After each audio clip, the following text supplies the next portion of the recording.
So I did send out an agenda to the town hall, but it clearly never got to check that.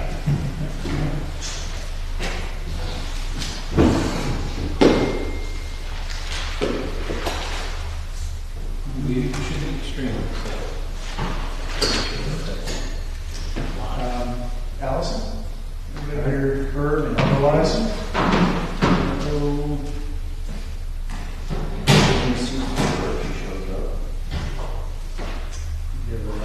Two. Do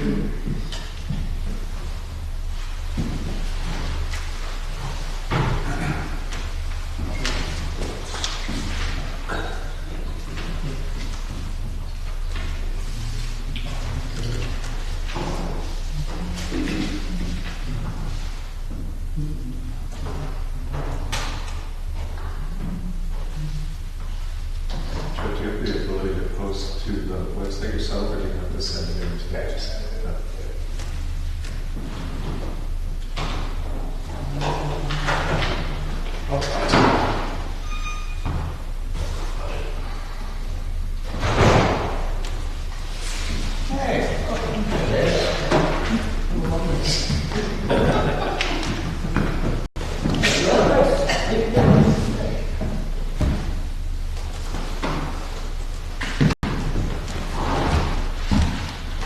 Sir, can you please pick a seat? disturbing the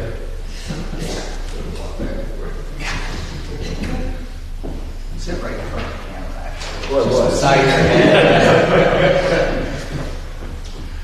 All right, I guess we will get started. I will call the Monday, February 17th Conservation Commission meeting to order. I think let's start introducing people. So we have Lori Hill, we have Josh Lamb, Forrest Hayden, Chris Chandleris, Select Board Rep Mark Casper, Dave Mason, and Hillary Reserve taking minutes. I am Jim Crucial. Did everybody get a chance to review what would be January's minutes? Yes. Okay. Any edits, revisions, concerns? No? Everybody good? So I will make a motion to accept the January 2025 minutes as written. All in favor? Aye. Good. Mr. Mason, would you take care of the treasurer's report? Okay, I'm going to do both. Yes, sir. February and March. For February, we had a beginning balance of account number one of $71,631.67. The interest for the month of January was $271.46.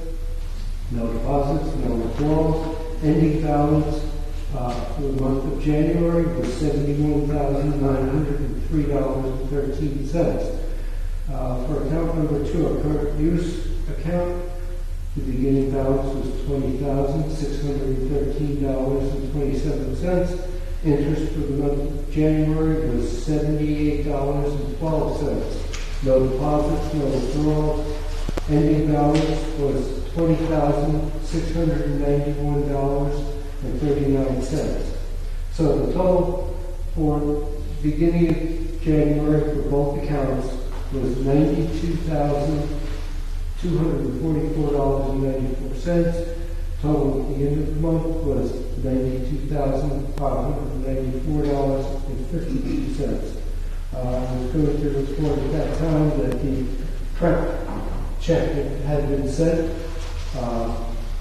and the Airslide check number 16651 was deposited on February 5th, 2025. Thanks for taking care of those.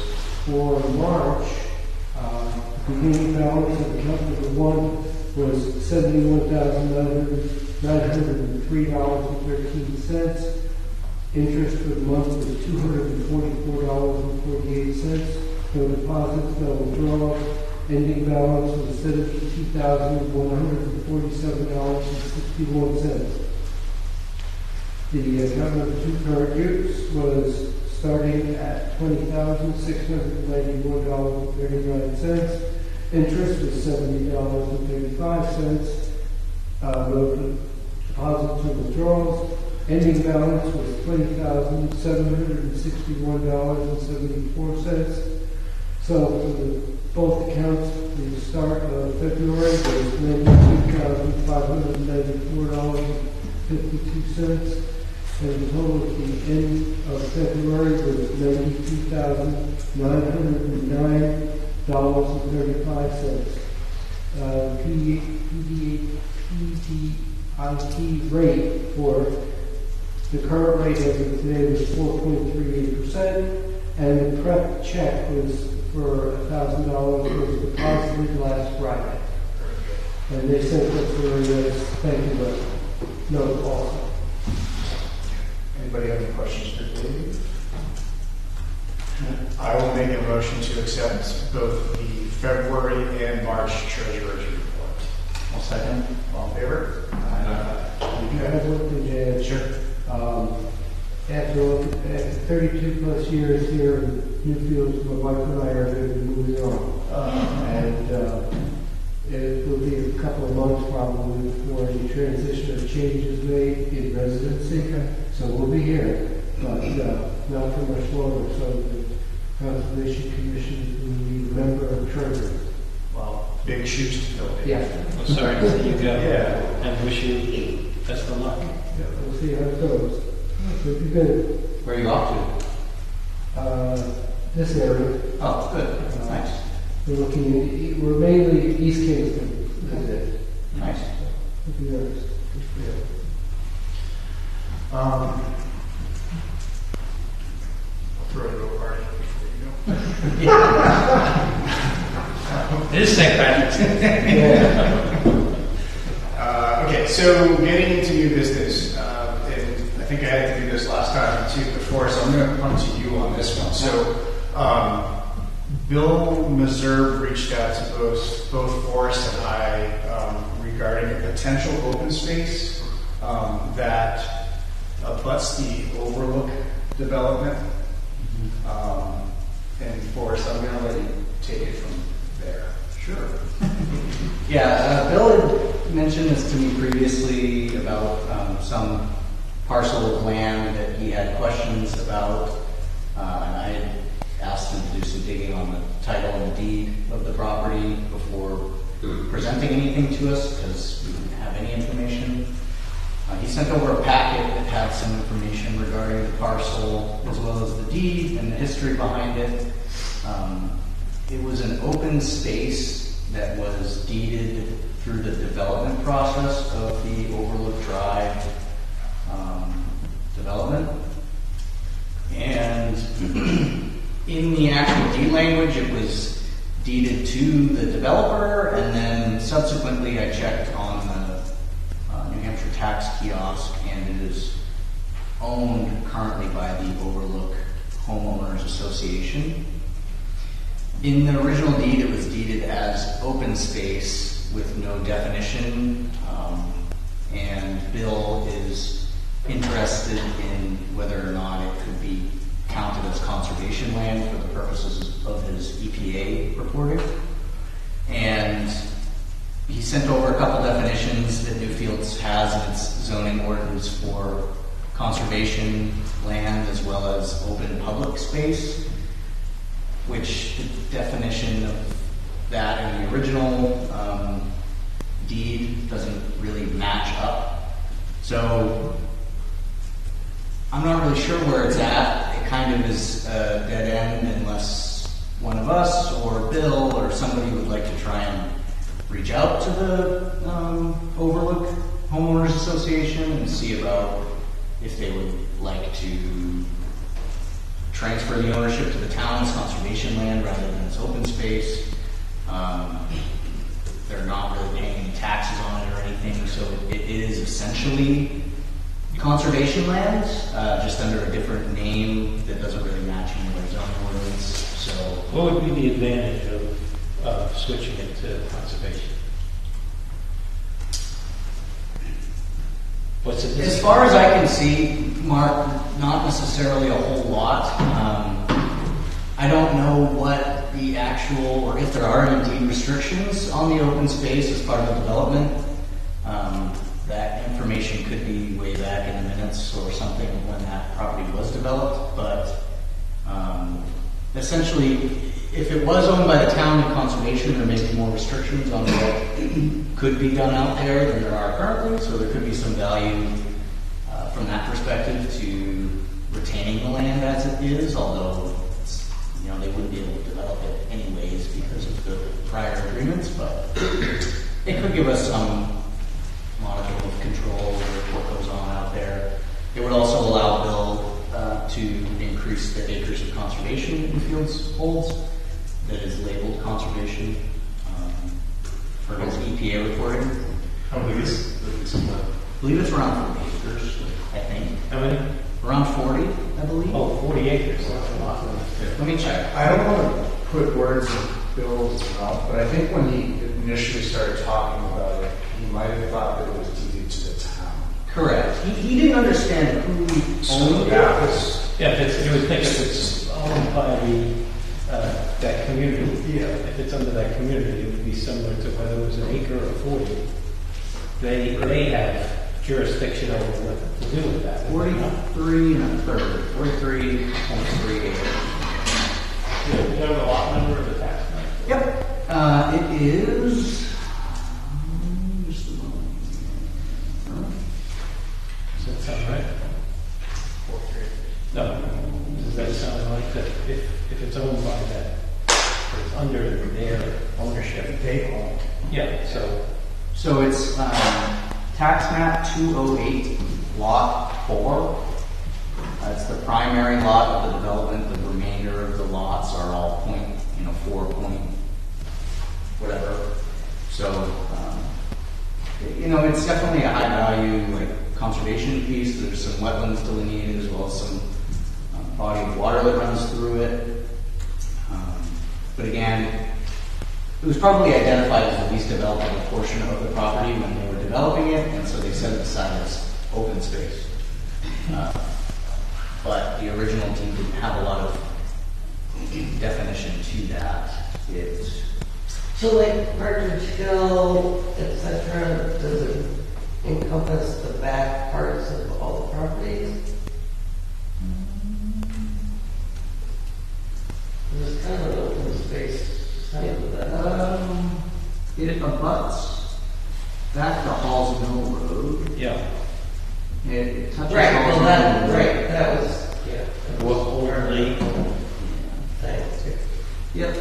And there is a right-of-way access. Interestingly, I think it's a 20-foot right-of-way access to the open space from the cul-de-sac on Overlook. So it appears that during the discussions of the development that it was intended to be open space or conservation land that never got transferred to the town, which may be what Bill I is think that's remembering what- yeah. or thinking about, as I know that he's been involved in the planning board for quite some time, so that may be part of his question, and it may have been part of the condition, and it just never happened. The title transfer, I don't know, but I don't have a ton of time to go digging into old planning board minutes, so I haven't done that. But Bill is pretty interested, so I left him with that information that I pretty much just explained and suggested that if he wanted to reach out to them and look into it further, that they do so. 43 acres. It's pretty substantial, especially as we are losing a large parcel. Yeah, and if it was conservation land to the town, it may, because it would be reported as such, potentially allow for more access to it, though, I don't know, there's no parking, there's no, so that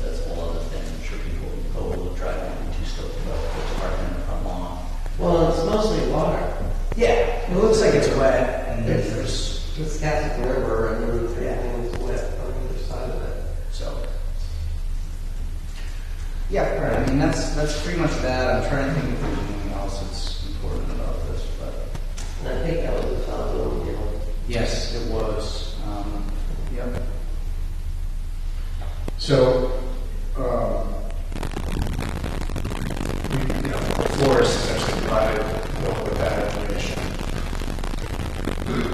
It might be worth, I can follow up with Bill just to see if he feels it worthwhile to reach out to the HOA.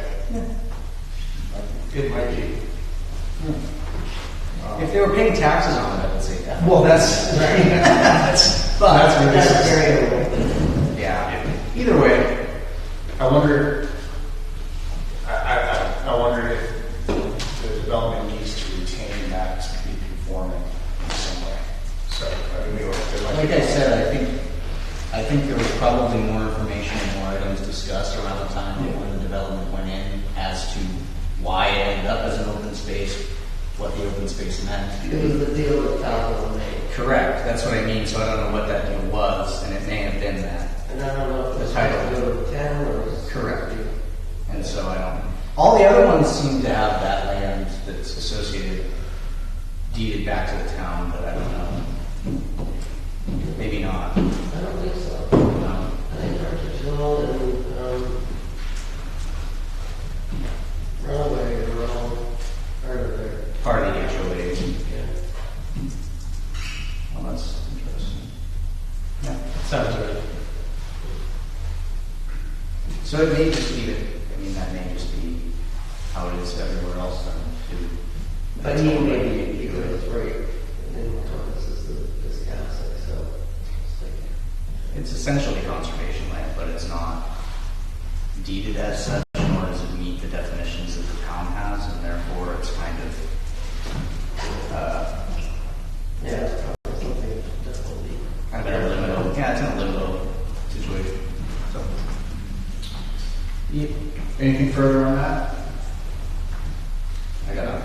Okay. Thank you, Forrest. The next item under new business is Keisha reached out, and Lauren, Josh, and Chris are up for reappointment. I think you're already appointed, so this might be redundant, but I was hoping you would like to sign on again. And if so, I would make a motion for the select board to approve appointments for Chris, Lauren, and Josh. I'll second. All in favor? That's close. I didn't know if you guys were going to have a second. All right, so I just have to basically send an email to the select board saying that we approved your appointment.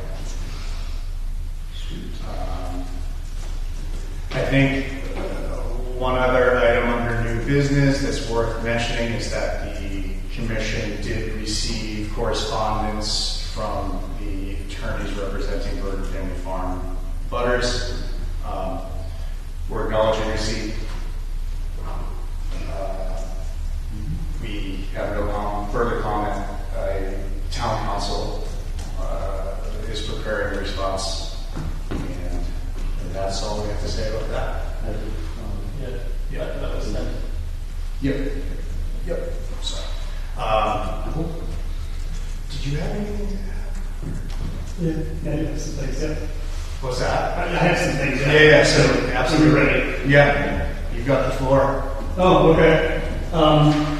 So you might, so I'm Tom Redford, by the way, at Hallsville, down the road from where you.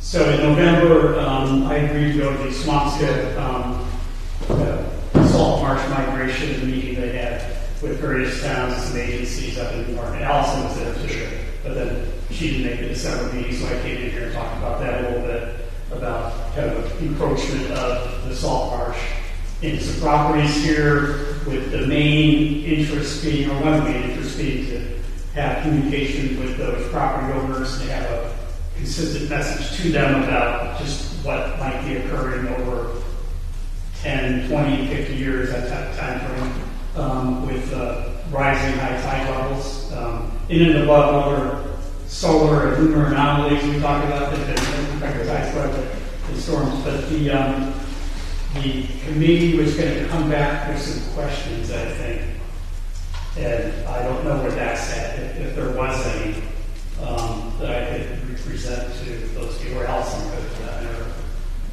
she's involved with that a little bit. But, so I don't know if that exists or not, but that was one of the outcomes of last meeting with that. Now that group hasn't met again, but since that time, I've done a lot of things. I actually spoke to Josh, on the phone, had conversations about this committee and its remit and things like that. But I also went to a Coastal Commission roundtable in January, and that involved various other towns around here and some agencies and things like that. And that was just more activities going on with tools for conservation and funding sources and you name it, this and that. There also is Fish and Game, and the state's got a wildlife webinar series of which there was actually one on Wednesday I'm attending, but there was one, and this a couple. And it's another group that is involved with the overall kind of jurisdiction or whatever, what this committee is all about, conservation. And that also has some other towns involved, and a lot of good feedback on that. And one of the things about that meeting I found interesting was it went into land use, and you saw arguments about having the land completely isolated with no public access at all and letting nature do its thing versus land use that will allow public access, and then to what degree are bikes allowed, disallowed, all that kind of stuff. So you have people on all sides of that, and obviously in areas more sensitive, and it's taken into account. As a citizen, I think public access and educational value of it is almost paramount, but other things need to come into play. So it also that I went to visit Lynn Caro at the Great Bay Estuary Research Center, who started the whole thing with that marsh migration, and got a whole bunch of discussion with her. And so there are organizations. There's this PREP organization that's kind of UNH-based in marine science that's involved with that, which is the Piscataqua overall area thing. There's Seven Rivers to the Sea, which is another group. There's another group called CAW. You're probably all familiar with these to some degree. So and if you go to their websites and the downloads and links, it's unbelievable, the mapping capability and the documents. And I was very interested. I saw some that were like 10 years ago that were 10-year goals, from, let's say, 2015 or 10. And I'm very curious about where things finished at the end of that time period with the bill. So I don't know the answer to that. I thought that was interesting. But the point being, there's all these groups that are involved heavily with the overall thing. And I think it's a little bit, maybe too much on just personal knowledge of, okay, now I know him over there or her. And I don't know if it's really organized to the degree that it might benefit from, but also things that involve Newfields, really ought to be filtered back here. I don't know if they are or they are not. I'll just say an example. There's probably test samples being taken from the Swampscott out, in town water, basically. Do we know about it? What are the results? Does it indicate anything? Just curious about that. So I think there's activities going on that are within the town that probably would be of interest. But I guess I have a bigger interest person, I think, with that. And one of my thoughts is that I think there's a huge volunteer pool that will help with things. And an example of one that actually is well attended is the cleanup we're going to have next month. Every road gets cleaned. I don't know how many people show up because everybody filters out, but it seems like a pretty big group. I think there's a lot of that could be tapped into, maybe even for some of the things that this group here is attending to, with respect to maintenance and stewards and things like that.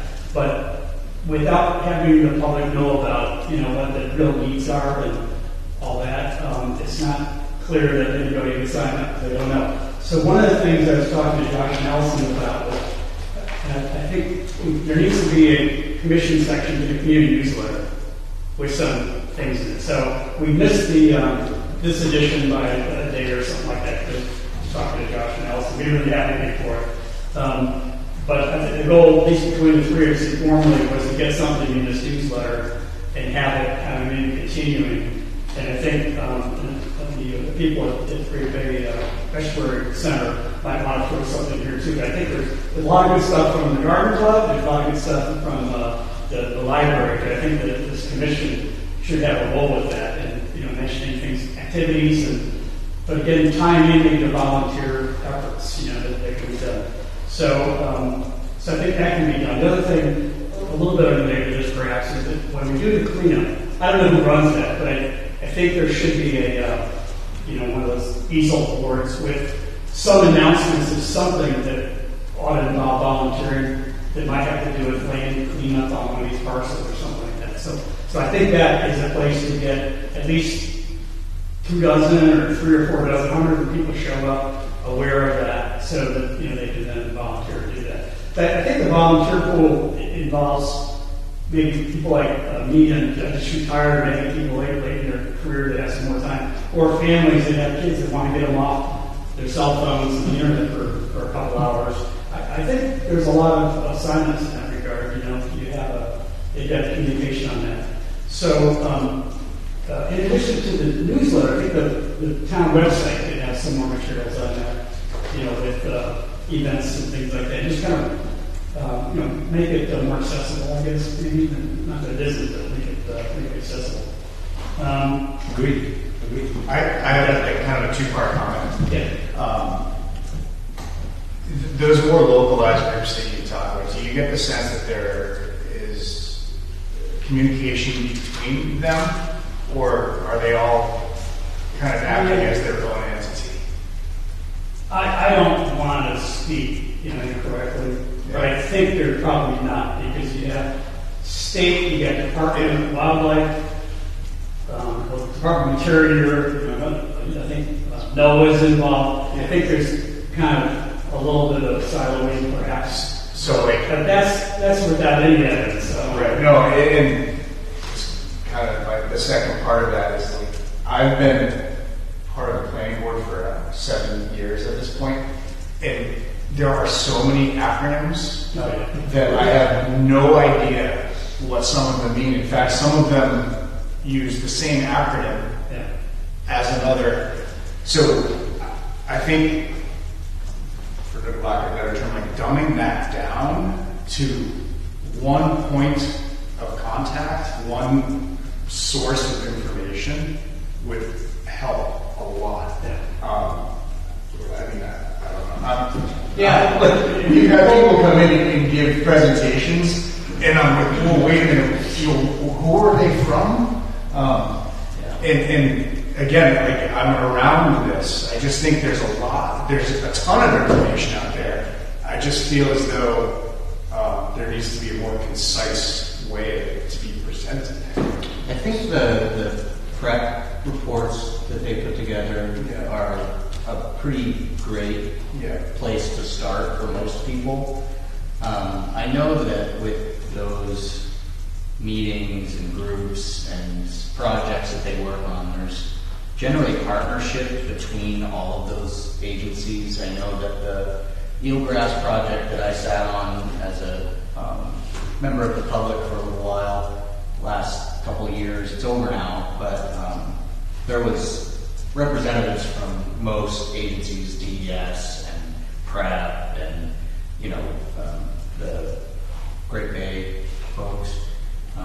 So they are kind of talking, but I think the other part that's hard is that a lot of that research has funding coming from myriad locations, which means that to get a lot of that work done, they do need to kind of divide and conquer and assess and find information from as many places and as much funding as possible to make these sorts of things happen, which is part of the reason why it's so sort of shattered and not whole.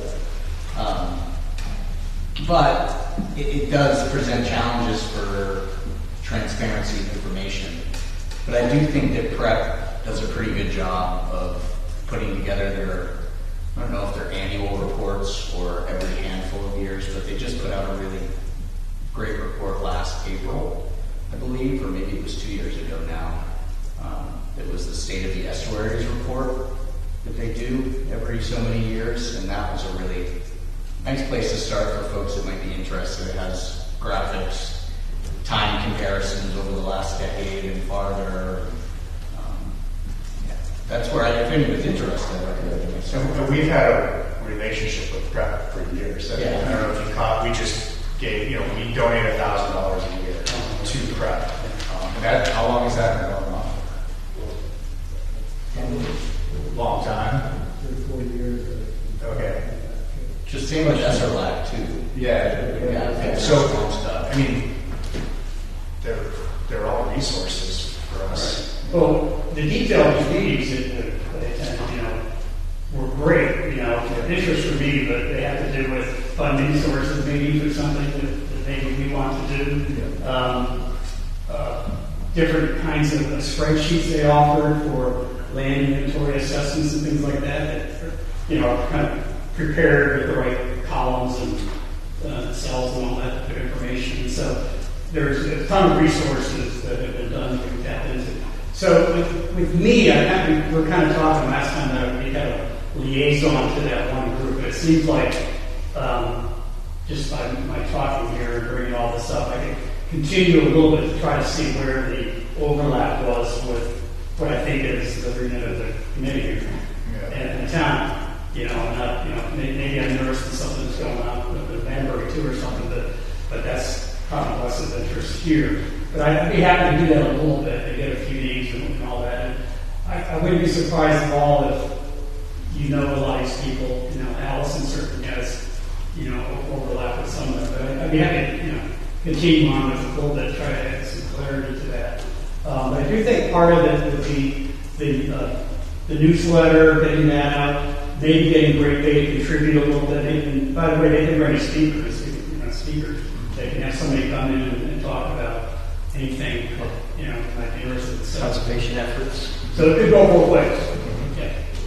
Well, can I ask you a question? I don't want to put you on the spot, but you just retired. Yeah. This gentleman's thinking about is planning to move on. I think, and it looks like you clearly have done your homework. I mean, would there be room for you? Would there be room for Tom here? And would he want to do that? I mean, I don't know. I'm just curious. I think, what you're talking about is contributing in a very proactive way. Going forward with cleanups and getting the word out. I mean, if you have someone that is that liaison here, you can do much bigger things, right? I would imagine. Maybe you can get some funding for some cleanups of projects that are along the waterways here, whatever the case might be. Well, thank you. Just something to think about. Yeah. We're not rushing Dave out. No, Right. All right, thanks, Dave. And there's also alternate members. Yes. Give you all, and step in the vote. Yes. Give 2 cents. For sure. And they want to, especially the vote, when the vote is needed, they can step in and vote. I didn't know what the seat capacity was here, but okay. Yeah. There's also a third option too. The RSA says the commission may appoint clerks, employees, or subcommittees from time to time. So you could be our public relations subcommittee. Come up with a name. I think that would be great. I think that would be fantastic. Yeah. And I think putting a blurb in the newsletter would go a long way. We don't often do many, community outreach fun things, but I can see a lot of blurbs of general information like how many acres are conserved, what properties are we focusing on, and stuff like that. Maybe we'll get to the fun things part. But. And what you could use, like stewards or, assessments of various kinds for water, you know, plants, things like that. There might be a wealth of capability out there that we're not tapping into. And it might pique somebody's interest, like-minded person who, you know, wouldn't have otherwise heard about the meeting. Right? So I see no harm in it. Yeah, certainly not. On the upside. I think a lot of it too is that typically I'm sure there's plenty of opportunities to do cleanup days, trail things, anything related to our conservation easements. Most of the deeds retain the right for us to do certain activities on them. It's just that no one from the board has really gone that extra step to make those things happen. So, yeah. Thank you. Okay. Yeah, I didn't mean to cut you off. I'm Pretty genuinely much, thanking you for being engaged in it. You got the gist of it. Okay. So in preparation for that newsletter, the next one comes out in May, I think. Yeah. So I think she was looking for input mid-April. It was pretty early, right? It was like a month away, right? So maybe we can take that up via email and come up with Yeah. something. But there's, you know, if you recall from looking at it, there's fairly large font, you know, there's not a whole lot of sentences that you need to have to get a half page per page. I do have one question if you do go to the next meeting regarding the ties and whatnot that you attended. Would be that who would they be looking to contact those landowners? Would that be something that group is doing, or something that they're asking the towns to do? And how would they be handling that sort of contact? Because that kind of, if that was their sort of potential action item, I'm curious if they had any thoughts as to how they would implement it. I think in a joint fashion and getting as close to the neighbor as possible, rather than, you know, certainly they don't want to have somebody come from the, you know, Department of the Interior knocking on the door, talking to them, or anything like that. So I think basically the town probably would be the default, but they would provide whatever they could, or attended also. Thanks. Yeah. And they already, when I say they, some contact, and I don't know who it is, but some contact have been made with some people, other landowners less so. Yeah. And that's obviously where their concern was, you know, with that. And I just had a question, I think I maybe raised last time, is what are the legal matters? If the water, if there needs to be a, you know, right of way for the high tide line, and the water is moving in, and we're not talking about 1,000 years from now, it's you know, going to be a decade. What happens legally to that? The property is getting smaller, what it boils down to, and also the building rights kind of diminish on that. So it would be of interest to have a lawyer kind of pipe in on what the long-term ramifications are. Now, same goes with rivers and river migration and erosion. So I'm sure there's case studies there, but yeah, it's definitely an important part of the question. Yeah. Did you have one other thing you wanted to add? I know this was on the newsletter. Oh, all right, we covered it. Yeah, it was the newsletter. That is a wrap for new business. Old business, and Chris, you're going to be excited to hear this. But the word is that Alan Snyder, right, has baseline documentation for Silverstein that's been done for how long? Well, yeah, it's most of the way done. There's no photos, which kind of sucks. But there's a whole report.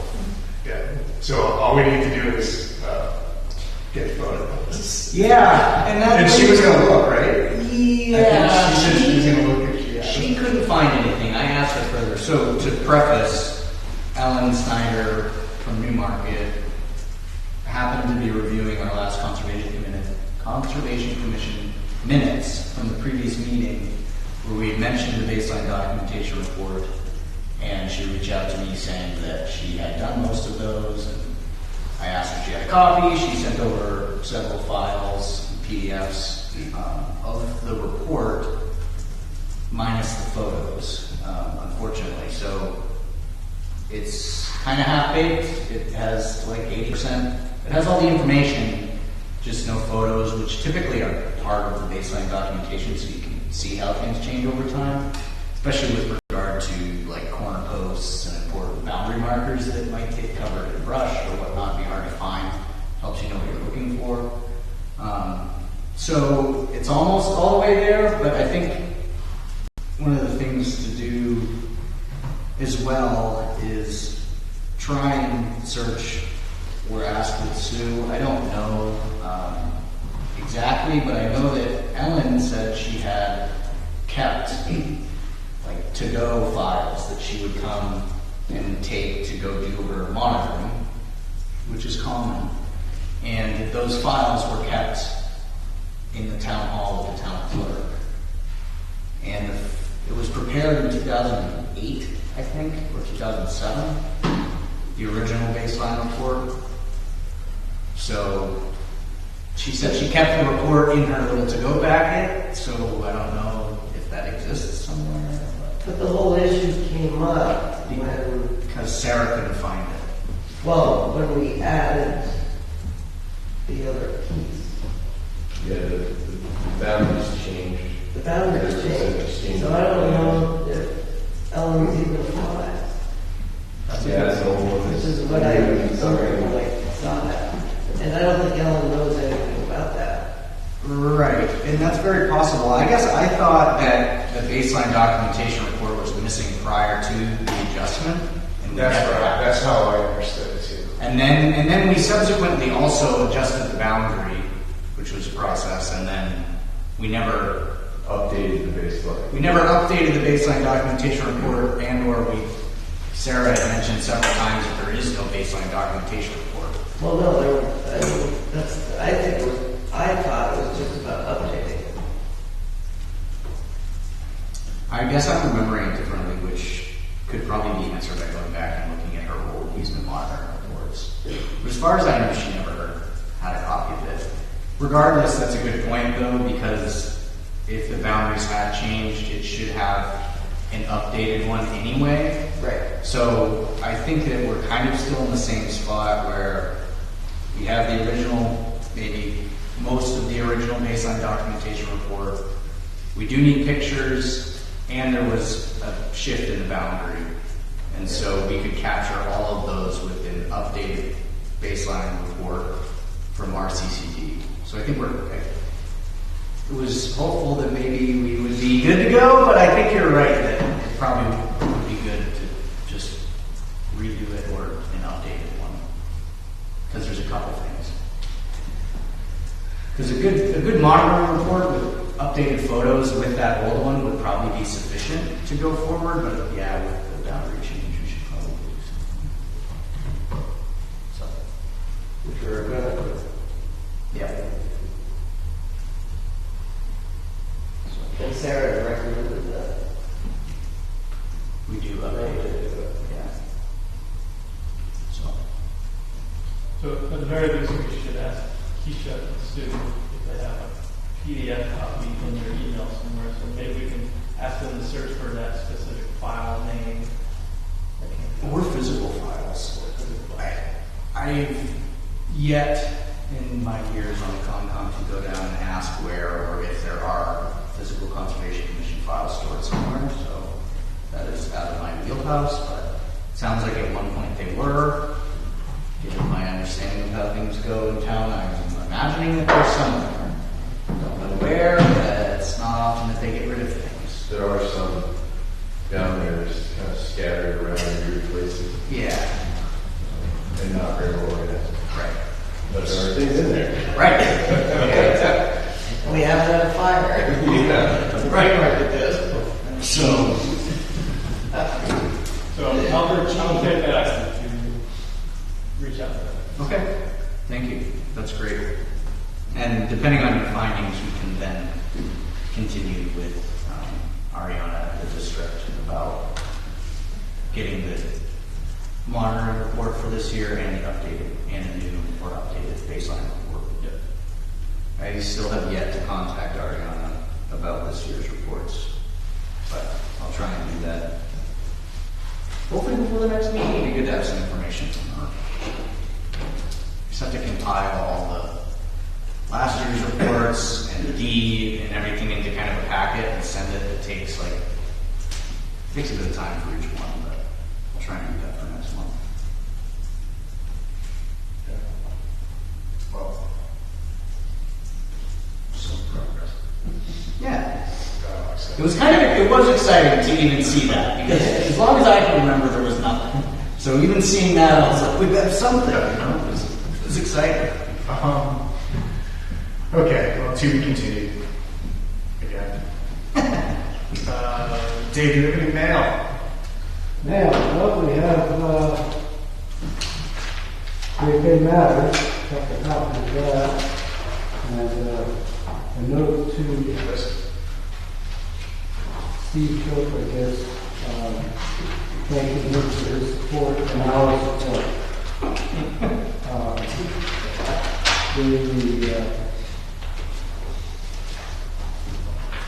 Who's that from? Great Bay. And then we just got this one on Friday afternoon from Prep thanking us. Expressing their gratitude for our support by sending you the recent check for $1,000.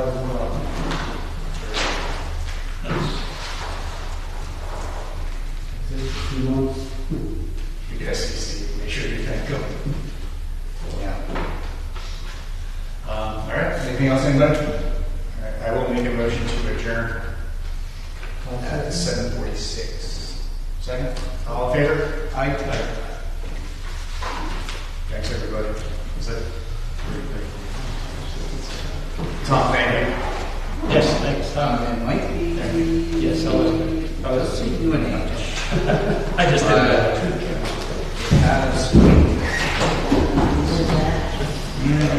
So